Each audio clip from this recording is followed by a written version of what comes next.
ವೀಕ್ಷಕರೇ ನಮಸ್ಕಾರ. ನೀವು ನೋಡ್ತಾ ಇದ್ದೀರಾ ಅಶ್ವಮೇಧ. ನಾನು ಅಶ್ವದವಿತ್ತ. ದರ್ಶನ್ ರಿಲೀಸ್ ಆಗೋದಕ್ಕೆ 2 ತಿಂಗಳ ಅಥವಾ 2 ವರ್ಷನ, ಅದೇನು ಅಸಲಿ ಸತ್ಯ ಅಂತ ನಾನು ನಿಮಗೆ ಇವಾಗ ಹೇಳ್ತಾ ಹೋಗ್ತೀನಿ. ಪ್ರತಿಯೊಂದು ವಿಚಾರವನ್ನು ಇಂಚಿಂಚಾಗಿ ನಾನು ಮಾಹಿತಿಯನ್ನು ಕೊಡ್ತಾ ಹೋಗ್ತೀನಿ. ಸೊ ನೀವಿನ್ನೂ ಕೂಡ ಸಬ್ಸ್ಕ್ರೈಬ್ ಮಾಡ್ಕೊಂಡಿಲ್ಲ ಅಂತಂದರೆ ದಯವಿಟ್ಟು ಈ ಕೂಡಲೇ ಸಬ್ಸ್ಕ್ರೈಬ್ ಮಾಡ್ಕೊಳ್ಳಿ. ತುಂಬ ಜನ ಸಬ್ಸ್ಕ್ರೈಬ್ ಮಾಡ್ಕೊಂಡು ಈಗಾಗಲೇ ಸಹಕರಿಸಿದ್ದೀರಿ. ಅದೇ ರೀತಿಯಾಗಿ ವಿಡಿಯೋ ನೋಡೋರು ಎಲ್ಲರೂ ಕೂಡ ಸಬ್ಸ್ಕ್ರೈಬ್ ಮಾಡ್ತಾ ಇಲ್ಲ. ವಿಡಿಯೋನ ತುಂಬ ಜನ ನೋಡ್ತಾ ಇದ್ದೀರಿ, ಆದರೆ ಸಬ್ಸ್ಕ್ರಿಪ್ಷನ್ ಅತಿ ಕಮ್ಮಿ ಜನ ಮಾಡ್ತಾ ಇದ್ದಾರೆ. ಸೊ ಹಾಗಾಗಿ ದಯವಿಟ್ಟು ಸಬ್ಸ್ಕ್ರೈಬ್ ಮಾಡ್ಕೊಂಡು ಸಪೋರ್ಟ್ ಮಾಡಿ. ವೀಕ್ಷಕರೇ, ನಟ ದರ್ಶನ್ ರವರು 2 ತಿಂಗಳಲ್ಲಿ ರಿಲೀಸ್ ಆಗ್ತಾರೆ ಅಂತ ರವಿಚಂದ್ರನ್ ಅವರು ಹೇಳಿದ್ದಾರೆ. ಸೊ ಈಗ ಆ ವಿಡಿಯೋನ ನೀವು ನೋಡಿದ್ರಿ ಅಲ್ವಾ. ರವಿಚಂದ್ರನ್ ಅವರು ಹೇಳಿರೋ ಪ್ರಕಾರ ಇನ್ನು 2 ತಿಂಗಳಲ್ಲಿ ದರ್ಶನ್ ಅವರು ರಿಲೀಸ್ ಆಗ್ತಾರಾ, ಅಥವಾ ರವಿಚಂದ್ರನ್ ಅವರು ಯಾವುದೋ ಒಂದು ಆತ್ಮತೃಪ್ತಿಗೋಸ್ಕರ ಅಥವಾ ನಿಮ್ಮನ್ನು ಸಮಾಧಾನ ಪಡಿಸ್ಲಿಕ್ಕೋಸ್ಕರನೋ, ಅಥವಾ ಅವರು ಸಿನಿಮಾ ಬರ್ತಾ ಇದೆಯಲ್ಲ ಯಾವುದೋ ಒಂದು ಶುಭ ಸುದ್ದಿಯಾಗಿ ಮಾತನಾಡಬೇಕು ಅಂತ ಅವರೇನಾದರೂ ಅಂದುಕೊಂಡು ಆ ರೀತಿ ಮಾತನಾಡಿದ್ರ, ಈ ರೀತಿಯಾದಂಥ ಒಂದಷ್ಟು ಅನುಮಾನಗಳು ಕೆಲವರಿಗಿದೆ. ಆ ಒಂದು ವಿಡಿಯೋನ ಇಟ್ಕೊಂಡು ಕೆಲವರು ನನಗೆ DM ಮಾಡ್ತಾ ಇದ್ದಾರೆ, ಮತ್ತು ಒಂದಷ್ಟು ಜನ ಮೆಸೇಜ್ ಮಾಡ್ತಾ ಇದ್ದಾರೆ, ಒಂದಷ್ಟು ಜನ ಆಪ್ತರ ಬಳಗದಲ್ಲೂ ಕೂಡ ಕಾಲ್ ಮಾಡಿ ಕೇಳ್ತಾ ಇದ್ದಾರೆ. ತುಂಬ ಜನ ಕೇಳ್ತಾ ಇದ್ದಾರೆ. ಇನ್ಸ್ಟಾಗ್ರಾಮಲ್ಲಿ ಸಾಕಷ್ಟು ಮೆಸೇಜ್ಗಳು ನನಗೆ ಬಂದಿದೆ. ಬ್ರದರ್, ಅದು ಏನು, ಯಾವಾಗ ಅದು 2 ತಿಂಗಳಲ್ಲಿ ನಿಜವಾಗ್ಲೂ ರಿಲೀಸ್ ಆಗ್ತಾರಾ, ಆ್ಯಕ್ಚುಲ್ ಕತೆ ಏನು, ಹೆಂಗೆ, ಅಥವಾ ಇನ್ನೂ ಲೇಟ್ ಆಗುತ್ತಾ ಏನು, ದಯವಿಟ್ಟು ಇದ್ರ ಬಗ್ಗೆ ಮಾಹಿತಿ ಕೊಡಿ ಅಂತ. ವೀಕ್ಷಕರೇ, ನಾನು ಈಗಲೇ ಹೇಳ್ತಾ ಇದ್ದೀನಿ, ಈಗ ನಾನು ನಿಮ್ಮನ್ನು ಖುಷಿ ಪಡಿಸೋದಕ್ಕೋಸ್ಕರ 2 ತಿಂಗಳಲ್ಲಿ ರಿಲೀಸ್ ಆಗ್ತಾರೆ ಅಂತ ಹೇಳಿದ್ರೆ, ಆಗ ಕೊನೆಗೊಂದಿನ 2 ತಿಂಗಳಾದಮೇಲೆ ನೀವೇ ನನ್ನ ಹಿಡ್ಕೊಂಡು ಮೆಟ್ ತಗೊಂಡು ಹೊಡಿತೀರಿ. ಅಲ್ಲ ಗುರು, 2 ತಿಂಗಳಾದ್ಮೇಲೆ ರಿಲೀಸ್ ಆಗ್ತಾರೆ ಅಂತ ಹೇಳಿದಲ್ಲ, ನೀನು ಹೇಳೋದೆಲ್ಲ ಬರೀ ಸುಳ್ಳು ಅಂತ. ಇಲ್ಲ, 2 ತಿಂಗಳಲ್ಲಿ ರಿಲೀಸ್ ಆಗಲ್ಲ, ಇನ್ನೂ 2 ವರ್ಷ ಆಗುತ್ತೆ ಅಂತ ಏನಾದ್ರು ಹೇಳಿದ್ರೆ ಈಗಲೂ ಉಗಿತೀರಿ. ಏನು ಬ್ರೋ, ಹಿಂಗೆ ನಮ್ಮ ಬಾಸ್ ಬಗ್ಗೆ ಹಿಂಗೆ ಹೇಳ್ತಿದ್ದೀರಿ ನೀವು, ಹಂಗೆ ಹಿಂಗೆ ಬೇಗ ರಿಲೀಸ್ ಆಗ್ತಾರೆ ಗುರು, ಅದು ಇದು ಅಂತ.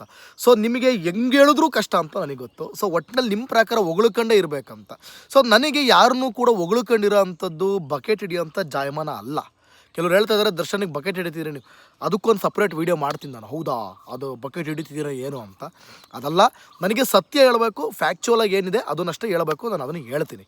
ಸೊ ಹಂಗಾಗಿ ವಿಡಿಯೋನ ಕಂಟಿನ್ಯೂ ಮಾಡೋಕ್ಕೆ ಇಷ್ಟ ಇದ್ದವ್ರು ಕಂಟಿನ್ಯೂ ಮಾಡಿ, ಇಲ್ಲ ಅಂತಂದರೆ ಇಲ್ಲಿಗೆ ಸ್ಟಾಪ್ ಮಾಡಿಬಿಟ್ಟು ನಮ್ಗೆ ಯಾಕೆ ನೋಡ್ಕೊಳ್ಳೋಣ ಅನ್ನೋರು ಬೇಕಾದರೆ ಸ್ಟಾಪ್ ಮಾಡ್ಬೋದು.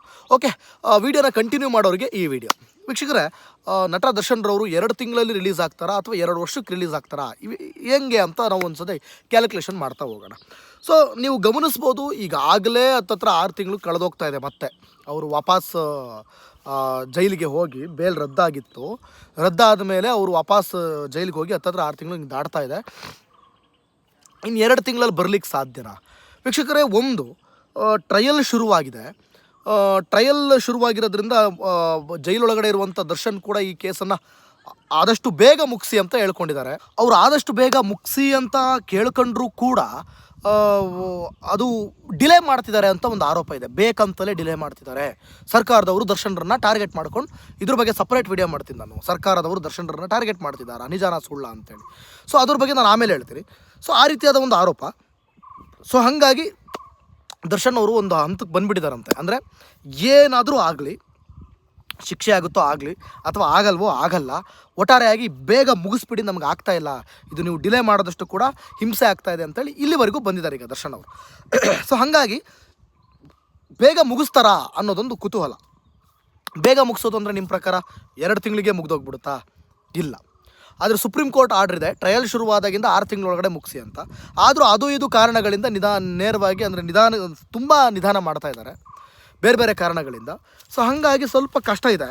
ಸೊ ಈಗ ನೀವು ನನ್ನ ಕೇಳೋದಾದರೆ 2 ತಿಂಗಳಲ್ಲಿ ಆಚೆ ಬರ್ತಾರೆ ದರ್ಶನ್ ಅಂತ ಕೇಳೋದಾದರೆ, ಅದು ರವಿಚಂದ್ರನ್ ಹೇಳಿರೋದು ಸುಮ್ಮನೆ ಮಾರ್ಮಿಕವಾದ ನುಡಿ. ಸುಮ್ಮನೆ ಏನೋ ಬಾಯಲ್ಲಿ ಹೇಳಬೇಕು ಅಂತ ಹೇಳಿದ್ದಾರೆ, ಅಥವಾ ಆತ್ಮತೃಪ್ತಿಗೆ ಹೇಳಿದ್ರು, ಅವ್ರ ಸಮಾಧಾನಕ್ಕೆ ಹೇಳಿದ್ರು, ಅಥವಾ ಅಭಿಮಾನಿಗಳನ್ನು ಸಮಾಧಾನ ಪಡಿಸೋದಕ್ಕೆ ಹೇಳಿದ್ರು, ಅಥವಾ ಎಲ್ಲರೂ ಹೋಗಿ ಡಿ ಬಾಸ್ ಅಂತ ಕಿರ್ಚಿದ್ರಿಂದ ಹೇಳಿದ್ರು. ಸೊ ಹಿಂಗಿರ್ಬೋದೇನೋ ಅಂತ. ಸೊ ಇದು ಒಂದಾಯಿತು. ಸೊ ಹಂಗಾದ್ರೆ ಯಾವಾಗ ಬರ್ತಾರೆ ಬ್ರೋ, ಇನ್ನೇನು ಕತೆ, ಹಂಗಾದ್ರೆ ಇನ್ನು ಹೆಂಗೆ, ಯಾವಾಗ ಅಂತ ನೀವೇನಾದರೂ ಕೇಳೋದಾದರೆ, ಅದು 1 ವರ್ಷ ಅಂತೂ ಗ್ಯಾರಂಟಿ ಆಗುತ್ತೆ. ಈಗ ಆಲ್ರೆಡಿ 6 ತಿಂಗಳು ಕಳೆದೋಗಿದೆ, ಪ್ಲಸ್ ಅದ್ರ ಮೇಲೆ 6 ತಿಂಗಳು ಗ್ಯಾರಂಟಿ ಆಗುತ್ತೆ, ಅದ್ರ ಮೇಲೆ ಮತ್ತೆ 6 ತಿಂಗಳು, ಈ ಥರ 2 ವರ್ಷದವರೆಗೂ ಟ್ರಯಲ್ ಇದೇ ರೀತಿಯಾಗಿ ಲೇಟ್ ಆಗ್ತಾ ಬಂದರೆ ಲೇಟ್ ಆಗ್ಬೋದು. ಈಗ ಇನ್ನೊಂದೇನೋ ಹೊಸ ಅರ್ಜಿಯನ್ನು ಹಾಕೋದಕ್ಕೆ ಪ್ಲ್ಯಾನ್ ಮಾಡ್ಕೊಂಡಿದ್ದಾರಂತೆ ದರ್ಶನ್ ಕಡೆಯವರು. ಆದಷ್ಟು ಬೇಗ ಹೊರ ಬರೋದಕ್ಕೆ ಆ ಅರ್ಜಿ ಆಗಿದೆಯಂತೆ. ವೀಕ್ಷಕರೇ, 2 ತಿಂಗಳಲ್ಲಿ ಆಚೆ ಬರ್ತಾರೆ ಅನ್ನೋದಕ್ಕೆ ಫಸ್ಟ್ ಆಫ್ ಆಲ್ ಇವರು ಬೇಲ್ಗೆ ಅರ್ಜಿನೇ ಹಾಕಿಲ್ಲ. ಯಾಕಂದರೆ ಗೊತ್ತಾಗಿದೆ ಅವರಿಗೆ ಬೇಲ್ ಸಿಗಲ್ಲ. ಯಾಕಂದರೆ ನಾನು ಈ ಹಿಂದೆನೂ ಕೂಡ ಹೇಳಿದ್ದೀನಿ, ಇದು ವಾಸ್ತವ, ಇದನ್ನು ನಾವು ಅರ್ಥ ಮಾಡ್ಕೊಳ್ಳೇಬೇಕು, ಈ ಸತ್ಯನ ನೀವು ಒಪ್ಕೊಳ್ಳೇಬೇಕು.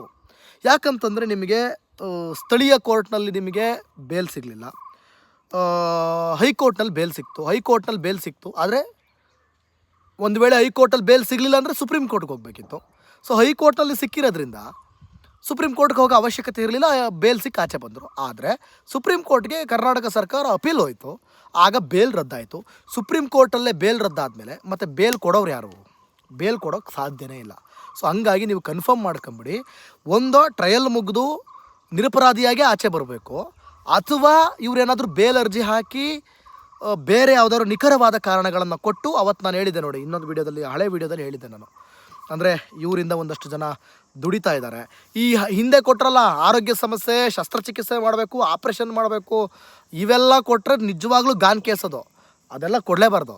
ಏನು ಮೇಯ್ನಾಗಿ ದರ್ಶನ್ ಅವರಿಂದ ಒಂದಷ್ಟು ಜನ ಅನ್ನ ತಿಂತಾ ಇದ್ದಾರೆ. ಎಷ್ಟೋ ಜನ ಅವರು ಸಿನಿಮಾದಲ್ಲಿ ಕೆಲಸ ಮಾಡ್ತಾರೆ, ಅವರ ಸಿನಿಮಾಗಳಿಲ್ಲದೆ ಎಷ್ಟೋ ಟೆಕ್ನಿಷಿಯನ್ಸ್ಗಳ ಬದುಕು ಬರ್ಬರ್ತಾಗೋಗಿದೆ. ಡೈರೆಕ್ಟರ್ಗಳು ಅವ್ರನ್ನ ನಂಬಿರುವಂಥ ಡೈರೆಕ್ಟರ್ಗಳ ಕತೆ ಗೋವಿಂದ ಆಗೋಗಿದೆ, ದರ್ಶನ್ ಅವ್ರನ್ನ ನಂಬಿರುವಂಥ ನಿರ್ಮಾಪಕರುಗಳ ಕತೆ ಗೋವಿಂದ ಆಗೋಗಿದೆ. ಈ ರೀತಿಯಾಗಿ ಅವ್ರನ್ನ ನಂಬ್ಕೊಂಡು ಹೆಂಡತಿ ಮಕ್ಕಳು ಎಲ್ಲರೂ ಇದ್ದಾರೆ, ಕೋಟ್ಯಾಂತರ ಜನ ಅಭಿಮಾನಿಗಳು ಅವ್ರು ಕಂಡ್ರೆ ಪ್ರೀತಿಸ್ತಾರೆ. ಈ ರೀತಿಯಾದಂತಹ ಒಂದಷ್ಟು ಕಾರಣಗಳನ್ನು, ನಿಖರವಾದಂಥ ಸ್ಟ್ರಾಂಗ್ ರೀಸನನ್ನು ಕೊಟ್ಟು ಅವ್ರನ್ನ ಬೇಲ್ ತಗೊಂಡು ಬರಬೇಕಿತ್ತು. ಇದನ್ನು ಮುಂಚೆನೇ ಮಾಡಿದಿದ್ರೆ ಐ ಥಿಂಕ್ ಬೆಸ್ಟ್ ಆಗಿರ್ತಿತ್ತು. ಅದನ್ನು ಬಿಟ್ಟು ಇವರು ಬೇಗ ಬೇಲ್ ಸಿಗ್ಬಿಡ್ಲಿ, ಸ್ಟ್ರಾಂಗ್ ರೀಸನ್ ಅಂತೇಳಿ ಶಸ್ತ್ರಚಿಕಿತ್ಸೆ ಅದು ಇದು ಅಂತ ಹೇಳಿದ್ರು. ಹೊರಗಡೆ ಬಂದುಬಿಟ್ಟು ಸಿನಿಮಾ ಶೂಟಿಂಗ್ ಅಂತ ಹೋದ್ಮೇಲೆ ಸುಪ್ರೀಂ ಕೋರ್ಟ್ ಅದನ್ನು ಅಬ್ಸರ್ವ್ ಮಾಡಿರಲ್ವಾ, ಯಾವ ಆಧಾರದ ಮೇಲೆ ಬೇಲ್ ಕೊಟ್ರೆ ಅಂತ ಇದು ಹಾಕಿದ್ರು. ಅದು ನಿಮಗೆ ಗೊತ್ತಿರೋಂಥ ವಿಚಾರ, ಅದ್ರ ಬಗ್ಗೆ ನಾನು ಮತ್ತೆ ಮಾತಾಡೋಕ್ಕೆ ಹೋಗಲ್ಲ, ಸರಿನಾ?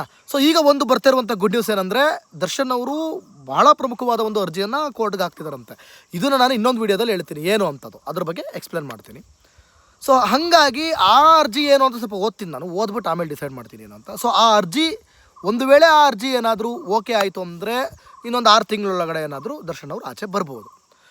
ಒಂದು ವೇಳೆ ಅದಾಗಲಿಲ್ಲ ಅಂದರೆ ಮಿನಿಮಮ್ 2 ವರ್ಷ ಗ್ಯಾರಂಟಿ, ಅಥವಾ ಸುಪ್ರೀಂ ಕೋರ್ಟ್ ಆದೇಶದಂತೆ ಇನ್ನು 6 ತಿಂಗಳು, ಅಂದರೆ ಟ್ರಯಲ್ ಆರಂಭವಾದ 6 ತಿಂಗಳಲ್ಲಿ ಮುಗಿಸಿ ಅಂತ ಹೇಳಿದಾರಲ್ಲ, ಅಷ್ಟರೊಳಗಡೆ ಏನಾದ್ರು ಮುಗಿಸಿದ್ರೆ ದರ್ಶನ್ ಅವರು ನಿರಪರಾಧಿ ಅಂತೇಳಿ ಆಚೆ ಬರಬೇಕಾಗತ್ತೆ. ಒಂದು ವೇಳೆ ನಿರಪರಾಧಿ ಆಗಿಲ್ಲ ಅಂದರೆ ತುಂಬ ಕಷ್ಟ ಆಗಿಬಿಡುತ್ತೆ. ಆ ಥರ ಆಗಬಾರ್ದು. ನಿರಪರಾಧಿಯಾಗಿ ಆಚೆ ಬಂದರೆ ಸಂತೋಷ, ಅಭಿಮಾನಿಗಳಿಗೂ ಕೂಡ ಖುಷಿ, ನೀವು ಕೂಡ ಅದನ್ನೇ ಎಕ್ಸ್ಪೆಕ್ಟ್ ಮಾಡ್ತಾಯಿದ್ದೀರಿ. ಸೊ ಇದು ವಿಚಾರ. ಸೊ ಹಾಗಾಗಿ ರವಿಚಂದ್ರನ್ ಅವ್ರು ಹೇಳಿದ್ದಾರೆ 2 ತಿಂಗಳಲ್ಲಿ ಆಚೆ ಬರ್ತಾರಂತೆ, ಹಂಗಂತೆ ಹಿಂಗಂತೆ ಅಂತ ನೀವುಗಳು ಎಕ್ಸ್ಪೆಕ್ಟೇಷನ್ ಇಟ್ಕೊಳ್ಳೋದು. ಆಮೇಲೆ 2 ತಿಂಗಳಾದರೂ ಬರದಿದ್ದಾಗ ರವಿಚಂದ್ರನಿಗೆ ನೀವೇ ಬೈಕೊಳ್ಳೋದು. ಅವರೇನೋ ನಿಮ್ಮ ಸಮಾಧಾನ ಕೇಳಿರ್ತಾರೆ, ಅದನ್ನು ನೀವು ಸ್ವಲ್ಪ ಎಜುಕೇಟೆಡ್ ಆಗಿ ಥಿಂಕ್ ಮಾಡಿ. ಆ ಥರ ಆಗಲಿಕ್ಕೆ ಸಾಧ್ಯನೇ ಇಲ್ಲ. ಸೊ ಹಾಗಾಗಿ ಕೆಲವರು ಏನಾದ್ರು 2 ತಿಂಗಳಲ್ಲೇ ಬರ್ತಾರಂತೆ ಅನ್ನೋ ತುಂಬ ಆತ್ಮವಿಶ್ವಾಸದಲ್ಲಿರುವಂಥ ನಿಮ್ಮ ಗೆಳೆಯರಿಗೆ ಅಥವಾ ಗೆಳತಿಯರಿಗೆ ಈ ವಿಡಿಯೋನ ಶೇರ್ ಮಾಡಿ, ಅವ್ರಿಗೂ ಕೂಡ ಗೊತ್ತಾಗಲಿ. ಸೊ ಇದು ನನ್ನ ಒಂದು ಈ ವಿಚಾರವಾಗಿ ನಿಮಗೆ ಕೊಡಬೇಕಾದಂಥ ಮಾಹಿತಿ. ಸೊ ಕಾನೂನು ಹೋರಾಟ ಅನ್ನೋದು ಅಷ್ಟು ಈಸಿಯಾಗಿರೋದಲ್ಲ ವೀಕ್ಷಕರೇ, ನಿಜವಾಗ್ಲೂ ಟಫು. ಈ ಕೋರ್ಟು ಕಚೇರಿ, ಆಫೀಸು ಕಚೇರಿ, ಅದು ಇದು, ಕೋರ್ಟು ಕಚೇರಿ ಸುತ್ತೋದು, ಈ ಒಂದು ಇದೆಯಲ್ಲ, ಇದು ಕೋರ್ಟು ಕಚೇರಿ ಸುತ್ತಾಟ ಇದೆಯಲ್ಲ, ಇದರಂಥ ಶಿಕ್ಷೆ ಇದೆಯಲ್ಲ, ಅದು ಮತ್ತೊಂದಿಲ್ಲ. ನೀವು ತಪ್ಪು ಮಾಡಲಿಲ್ಲ ಅಂದರೂ ಸುತ್ತಬೇಕು, ತಪ್ಪು ಮಾಡಿದರೂ ಸುತ್ತಬೇಕು. ಕಾನೂನು ಕುಣಿಕೆ ಒಳಗಡೆ ಸಿಕ್ಕಾಕೊಂಡ್ರೆ ಮುಗೀತು, ಎಲ್ಲ ಬರ್ಬಾದು. ನೀವು ನಂಬಲ್ಲ, ನಾನು ಚಿಕ್ಕಮಂಗ್ಳೂರಲ್ಲಿ ಮೆಡಿಕಲ್ ಕಾಲೇಜೊಂದು ಇಶ್ಯೂ ಮಾಡೋದಲ್ಲ, ನನಗೊಂದು ಜಸ್ಟ್ ಬಂದಿರೋದೊಂದು ಸಮನ್ಸ್ ಅಷ್ಟೇ. ನಾಡ್ದು 25ನೇ ತಾರೀಕು ಅಟೆಂಡ್ ಆಗಬೇಕು. ನಾನೇ ಸೆಲ್ಫಾಗಿ ವಾದ ಮಾಡ್ಕೊತಾ ಇದ್ದೀನಿ, ನಾನೇ ವಾದ ಮಾಡ್ಕೊಂಡು ಹೋಗ್ತಾಯಿದ್ದೀನಿ. ಬಟ್ ಲಾಯರ್ನ ಇಡೋಣ ಅಂತ ಹೋದಾಗ 80,000 ಗುರು ಕೇಳಿದ್ದು. ಸ್ಮಾಲ್ ಅದು ಕೂಡ ಜಡ್ಜ್ ನಮ್ಮ ಪರವಾಗೇ ಇದ್ದಾರೆ. ನಾವು ಸಾಮಾಜಿಕ ಕಳಕಳಿ ಉಳ್ಳಂತಹ ಒಂದು ಇದನ್ನು ಮಾಡಿದ್ದು. ಯಾವುದೇ ಒಬ್ಬ ಲಾಯರು ನನಗೆ ಹೆಸರು ಬರುತ್ತೆ ಇದರಿಂದ, ಇದು ಕೇಸ್ ನಮ್ಮ ಪರ ಆದರೆ ಅನ್ನೋ ಯೋಚನೆನೇ ಇಲ್ಲ. ಎಲ್ಲ ದುಡ್ಡು. ಹಿಂಗಿದ್ದಾಗ ಮಾಧ್ಯಮದವರು ಕೂಡ ಇನ್ನೇನು ಮಾಡೋಕ್ಕಾಗತ್ತೆ? ಈಗ ನನ್ನ ಹತ್ರ 80,000 ಕೇಳಿದಾಗ ನಾನು ₹1 ನಿರೀಕ್ಷೆ ಇಟ್ಕೊಳ್ದೆ ಆ ಸುದ್ದಿ ಮಾಡಿದೆ, ಯಾರಿಗೋ ಒಳ್ಳೇದಾಗಬೇಕು ಅಂತ ಮಾಡಿದೆ. ಲಾಯರ್ಸ್ಗಳು ಹಿಂಗೆ ಪೀಕಿ ತಿಂದು ನೀರು ಕುಡಿತಾರೆ ಅಂತಂದಾಗ ಮತ್ತು ನಾವು ಯಾವ ಕಾನೂನು ಮೇಲೆ ನಂಬಿಕೆ ಇಟ್ಕೊಂಡು ಹೋಗ್ಬೇಕು ನಾವೀಗ? ಅದು ಯಾವುದೋ ನನ್ನ ಪರ್ಸ್ನಲ್ ಕೇಸ್ ಆಗಿದ್ರೆ ಆಯ್ತು ಬಿಡಪ್ಪ, ಪರ್ಸ್ನಲ್ ಕೇಸು ನನ್ನ ಕೈಯಿಂದ ಏನಾಗಿದೆ ಮಾಡೋಣ. ಸಮಾಜದ ಕಳಕಳಿ ಇಟ್ಕೊಂಡು ಮಾಡಿರೋದಲ್ವೇ? ಹೋಯಪ್ಪ, ಏನು ಹೇಳ್ತೀರಾ ಬಿಡಿ, ಸಾಕಾಗೋಗುತ್ತೆ ಅದ್ರ ಬಗ್ಗೆ ಮಾತಾಡಿ. ಓಕೆ, ಇನ್ನು ಯಾರು ಕೂಡ ಸಬ್ಸ್ಕ್ರೈಬ್ ಮಾಡ್ಕೊಂಡಿಲ್ಲ ಅಂತಂದರೆ ಈ ಕೂಡಲೇ ದಯವಿಟ್ಟು ಸಬ್ಸ್ಕ್ರೈಬ್ ಮಾಡ್ಕೊಳ್ಳಿ. Thank you.